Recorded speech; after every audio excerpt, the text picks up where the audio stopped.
તો રોજ સવારે અમે હાલવા જતા ને હવે હાલવા જવાનું મશીન તમે ઘેર લઈ આવી તો કેમ રહી? એ તો તમારું સ્વાગત છે મારા ફૂલ બાકા સિક્કી વાળા મિની વ્લોગમાં. રાજકાઈટમાં એ હાલો તો થોડીક મવડવી પડે ઓ હવારે. એમાં છે એવું કે કાલ રવિવાર જો કે ને એટલે આજ થોડીક વધારે ભીડ પડે છે. પણ તમે હવારમાં આવું સુંદર ને હરિયાળી વાળું વાતાવરણ જોઈ લો ને તમને અંદર ત્યાં મજા જ આવ્યા કરે. આંખમાં થોડાક આડા ઝાડા આવતા હતા કેમ કે હવારે થોડુંક મોઢું ધોવામાં ઉતાવળ રાખીને એટલે રોજની જેમ અમે હાલવા તો આવી જાય હરેક પુતુડા થઈને પણ આ લોકેશનમાં થોડોક ફરક છે. અમે જ્યાં પેલા હાલવા જતા ત્યાં વરસાદના કારણે નકરા પાણીના પાટોળા ભરાઈ ગયેલા હતા. અહીંયા નકરા વાહન આડા આવે છે. એ બધું એકનું એક જ. આ તો હું છે મનનું સમાધાન કરવા જગ્યા ફેરવવી પડી. એમ હાલતા અમે તો એરપોર્ટે પૂકી ગયા ઠેર. એવું તમને લાગતું હોય છે પણ હકીકતમાં છે તો એ હોટલ જ એરપોર્ટ નથી. આ પ્લેન વાળી હોટલમાં કોણ પેટનો ખાડો ભરવા આવ્યું હતું કોમેન્ટ કરો તો. એટલે ખાવાનું સારું હોય તો મને આવવાની ખબર પડે. જો કરી આ તો અમે બોલાવ્યો તો તોય વસાડે આવ્યો એનો વાંધો નહીં. બધું ટાઢું તો થઈ ગયું પણ વધારે આવ્યો થોડોક જરૂર કરતા વધારે પડી ગયો. ને પાછું છું એવું કે અમે અહીંયા હલવાના વરસાદના વધારે આવે તો અમે પલ્લી જાય ને જો પલળવા જાય તો ફોન પલ્લી જાય. આમાં એક બે લેતરા થોડી છે.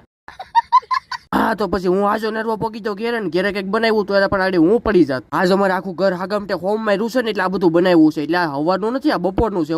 હાલ તો હું પલ્લી ગયેલો છું. થોડી વાંચ આવે પેલા હું નાહી લઉં અને પછી નીકળી જાઉં ધીમે ધીમે માથે હવા કેલાનું હેલ્મેટ પહેરીને. આમ ખાલી કહેવાય કે હેલ્મેટ પહેરીને તમારા માથાને સુરક્ષા પણ હેલ્મેટ પહેરીને જ માથું દુખે છે અમને. અને તમને જ મારી ખબર છે હવારે કામ ચાલુ કર્યા પેલા આપણે ચા જોઈએ એટલે આપણે પોકી જાય ડાયરેક્ટ ખેતલા આપવાની ચા પીવા.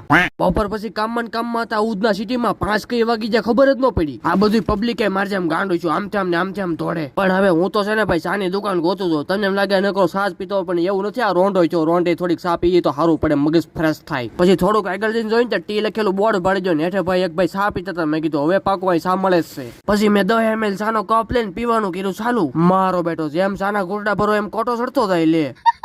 હવે એકથી કાચનો ગેટ ખોલીને જોઈતા મેં કીધું ઓહો અહીં તો જીમ લાગે. પછી મેં કીધું ના અહીંયા જીમ નો સામાન મળે. થોડુંક આગળ હાલીને જોત મેં કીધું આ તઈને કઈક વળતો ખાય છે જો ને આ ધોળે વાળા ઉપર. તેમ તમારે ધોળો એ ધોળો હાટું છે. આપણે દુકાન વાળાને કે આમાં 50% સબસિડી મળતી હોય કહેજો અમને. કસ્ટમર તો ભગવાનનું રૂપ કહેવાય. સબસિડી ન મળતી હોય તો આપી દેવાય. પછી મને છે હક છું નહીં એટલે મેં કડીક સાયકલ હાકી લીધી. આ મશીન ની માથે બેઠા બેઠા પગ ગલાવાની કરતા દોડવું સારું એમ કહીને અમે તો ત્યાંથી નીકળી ગયા. ગીણા ને એટલા માળ વાળું નવું બિલ્ડિંગ બન્યું. અમને પેંડા બેંડા ખાવા બોલાવજો. ફોમન નો માંડવીનો ઢગલો ભારતા અમારું મની ગયેલું તો અમે માંડવી ખાવા ઉભા રહ્યા. આને હક નથી થતું. આને કાચી પાકી ગમે હાલે ઉપાડી જ લેવાની. અલે જો કરી આને તો અહીંયા આવીને સીધો નવો બિઝનેસ ચાલુ કરી દીધો. દાણા પડે એવા 4-5 દોડા પાર્સલ કરી દેજો. આજ તો અમારે હોમવાર એટલે મતલબ તમારે હોમવાર છે પણ એટલે અમે ફ્રૂટ લેવા આવ્યા. બસ કિલો ફ્રૂટમાં તો અમે આખું ઘર ઘૂઘરા જેવા થઈ જવાના.